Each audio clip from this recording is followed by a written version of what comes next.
اگر میرا علم مجھے انسان سے محبت کرنا نہیں سکھاتا تو ایک جاہل مجھ سے 1000 درجے بہتر ہے۔ لوگ فقر اور غریبی سے ڈرتے ہیں، اس کی بجائے اگر فقر اور غریبی پیدا کرنے والے خدا سے ڈریں تو ان پر زمین کے خزانے منکشف یعنی ظاہر ہو جائیں۔ میں نے خدا سے کہا، میں تمہیں جاننے سے پہلے نہیں مرنا چاہتا۔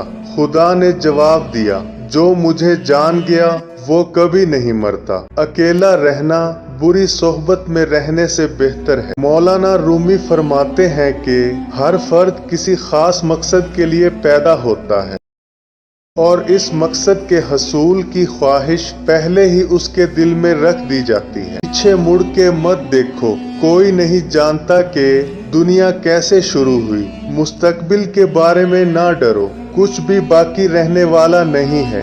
اگر تم ماضی اور مستقبل میں پھنسے رہو گے تو حال گزر جائے گا۔ اگر تمہیں سب راستے بند نظر آئیں تو وہ یعنی اللہ تمہیں ایسا پوشیدہ راستہ دکھا دے گا جس کے بارے میں کوئی جانتا نہیں ہوگا۔ درویشوں کے علاوہ دنیا کے باقی لوگ بچوں کی مانند ہیں جو دنیا کے کھیل میں مگن ہے۔ اگر تو بیکار پتھر ہے تو کسی صاحب علم کے پاس بیٹھ، گوہر بن جائے گا۔ جب کسی انسان کی آنکھوں سے ندامت کے آنسو بہتے ہیں تو اس پر رب کی رحمت برستی ہے۔